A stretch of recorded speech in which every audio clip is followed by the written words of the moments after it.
इस क्लास में बात करते हैं BSc second semester chemistry, bioorganic and medicinal chemistry के इम्पॉर्टेंट मल्टीपल चॉइस क्वेश्चन के बारे में। ठीक है, तो अगर आपके यूनिवर्सिटी में इस बार एमसीक्यू पैटर्न पे एग्जाम हो रहे हैं तो आप इस सीरीज़ को देख सकते हो। यहाँ पे हमने हर चैप्टर के इंपॉर्टेंट एमसीक्यू डिस्कस किए हुए हैं। आज हम बात करने वाले हैं इंट्रोडक्शन टू पॉलीमर के इंपॉर्टेंट एमसीक्यू के बारे में। ठीक है, अगर आपके यूनिवर्सिटी में इस बार रिटन एग्जाम हो रहा है तो हमने रिटन एग्जामिनेशन के ऊपर भी chapter wise important question discuss किए हैं, जिनका लिंक आपको डिस्क्रिप्शन में मिल जाएगा। ठीक है, और अगर नहीं भी मिल रहा है डिस्क्रिप्शन में लिंक, तो चैनल पेज पे जाइएगा, आप वहाँ पे प्लेलिस्ट सेक्शन के अंदर खोजोगे आपको मिल जाएगा। ठीक है, हम पहले बात करते हैं इनके बारे में। चलिए स्टार्ट करते हैं। The simple molecule which combine to give polymer are called monomer. Monomer क्या होते हैं? पॉलीमर के सबसे छोटे यूनिट होते हैं। मोनोमर एक दूसरे से ज्वाइन हो के क्या करते हैं, बड़े से पॉलीमर का फॉर्मेशन करते हैं। ठीक है, जैसे एक ट्रेन है, ट्रेन कैसे है बनती है, इंजन होता है, अलग अलग बोगी होती है, तो जो एक छोटा सा बोगी है उसको हम क्या बोलते हैं, मोनोमर बोलते हैं, और पूरी ट्रेन को क्या बोलते हैं हम, पॉलीमर बोलते हैं। ठीक है, next, the process by which simple molecule such as monomer are converted into polymer is called polymerisation. ऐसा प्रोसेस जिससे कि हम मोनोमर एक दूसरे से लिंक होके बड़े से पॉलीमर का फॉर्मेशन करते हैं, उस प्रोसेस को क्या बोलते हैं, पॉलीमराइजेशन बोलते हैं।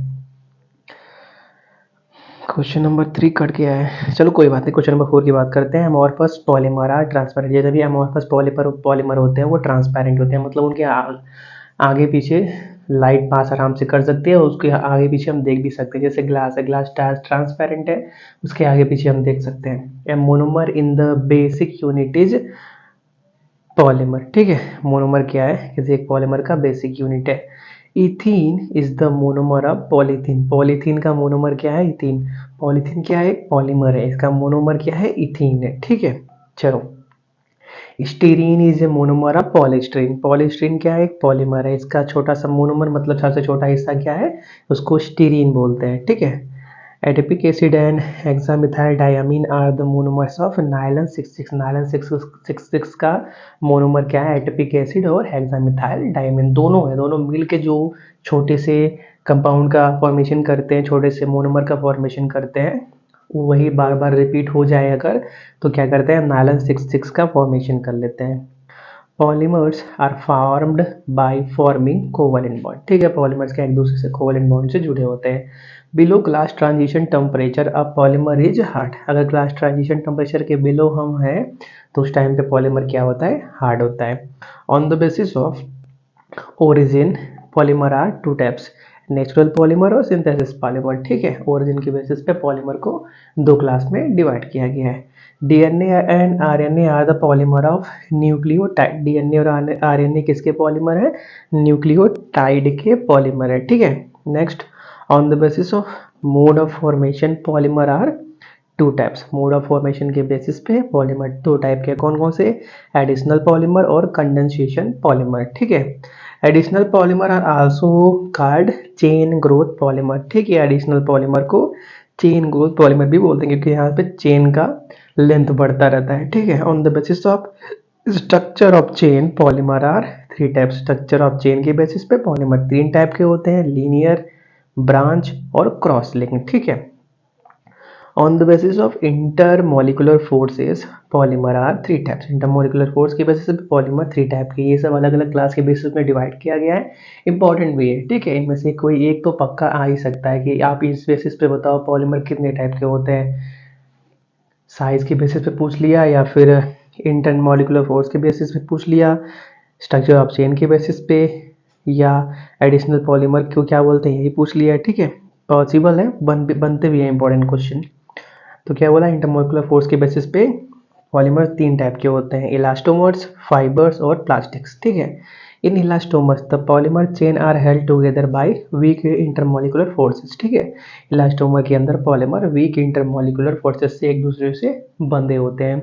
विच of the following is a thermosetting polymer. Thermosetting polymer क्या होता है, बैकलाइट है। बैकलाइट क्या, एक थर्मोसेटिंग है, मतलब क्या, एक बार सेट हो गया तो हट नहीं सकता। थर्मो मतलब हीट से उसको बनाया गया, अब कोई चीज़ हीट से बन गई है तो बन गई है, अब वो दोबारा टूटेगी नहीं जब तक उसको बहुत ज़्यादा हीट ना दे दो तब तक। लेकिन ये बात यही है कि बैकलाइट क्या है, थर्मोसेटिंग पॉलीमर है। ठीक है, on the basis of identical or different chemical structure of monomers polymer are two types, और पहला होता है होमोपॉलीमर और दूसरा होता है कोपॉलीमर। ठीक है, ऐसे पॉलीमर जिनके अंदर मोनोमर सेम टाइप के होते हैं। मान लेते हैं एक मोनोमर ए है, दूसरा मोनोमर ए आ गया, ये दोनों ज्वाइन हो गए, फिर तीसरा मोनोमर ए आ गया, ये दोनों ज्वाइन हो गए, ये तीनों ज्वाइन हो गए, तो इनको हम क्या बोलते हैं, होमोपॉलीमर बोलते हैं। लेकिन अगर मान लेते हैं एक हमारे पास मोनोमर है ए और एक मोनोमर है बी, ये दोनों ज्वाइन हो गए, फिर बी से ए ज्वाइन हो गया, फिर ए से बी ज्वाइन हो गया, तो इनको हम वो क्या बोलते हैं, कोपॉलीमर, मतलब एक से ज़्यादा मोनोमर से बनने वाले polymer.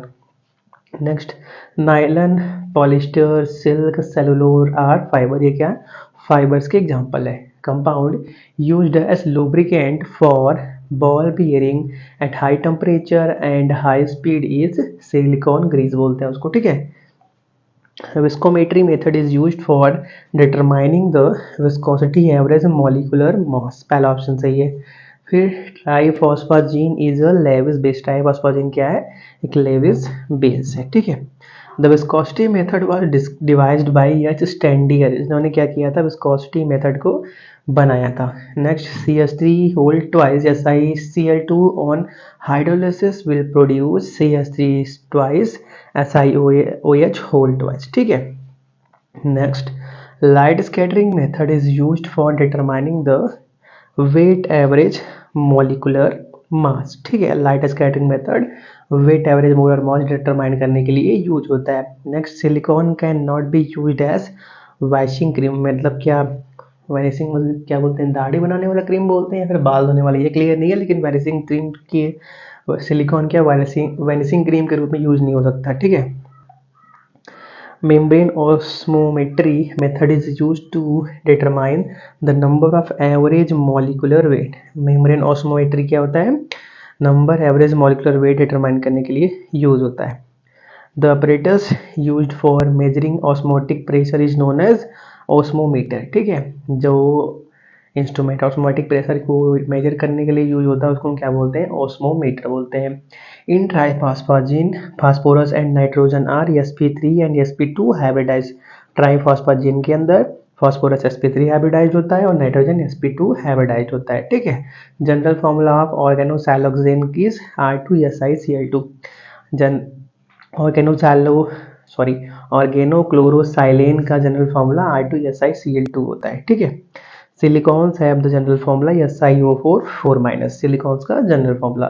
Silicon are inert to weak acid, weak base, salt solution, सभी से इनर्ट होते हैं, तो ऑल ऑफ द चौथा ऑप्शन सही हो जाएगा। Temperature resistance cloth are formed with which of the following, phosphazene, phosphazene की हेल्प से टेम्परेचर रेजिस्टेंट मतलब क्या, जैसे ऊनी कपड़े हो गए जो क्या अंदर ठंड जाने नहीं देते हैं, ऐसे को हम क्या बोलते हैं, टेम्परेचर रेजिस्टेंट क्लोथ, वो क्या फॉस्फाजिन की हेल्प से बनते हैं। Select natural polymer among the following, तो स्टार्च, सेलुलोज, प्रोटीन सभी नेचुरल पॉलीमर है, तो ऑल ऑफ द चौथा ऑप्शन सही हो जाएगा। Polystyrene is which type of polymer, तो पॉलीस्टीरीन क्या एक एडिशनल पॉलीमर है। Polymer become soft, flexible and rubbery above the glass transition temperature.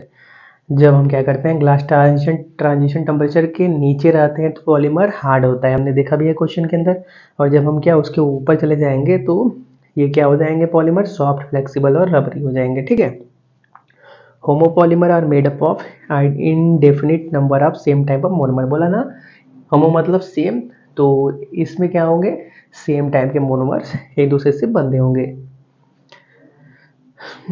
पता नहीं क्यों यार, फोटो क्लिक करते टाइम कुछ क्वेश्चन कट गए, चलो कोई बात नहीं, 41 की बात कर लेते हैं। Molecular weight of polymer is of how many types, तो 4 टाइप के होते हैं। ठीक है, तो वो आप light scattering method, weight average, बहुत मेथड होते हैं, 4 मेथड होते हैं, हमने जब पॉलीमर चैप्टर पढ़ाया था तो उसके बाद अंदर डिस्कस भी किया था। ठीक है, polymer degradation is caused due to the impact of heat, light, chemical, सभी से डिग्रेड मतलब खराब हो जाता है, तो हम क्या करेंगे, चौथा ऑप्शन लगाएंगे, ऑल ऑफ दिस। ठीक है, अब नेक्स्ट चैप्टर हमारा kinetics and mechanism of polymerisation, इसको हम अगले क्लास में कवर करेंगे।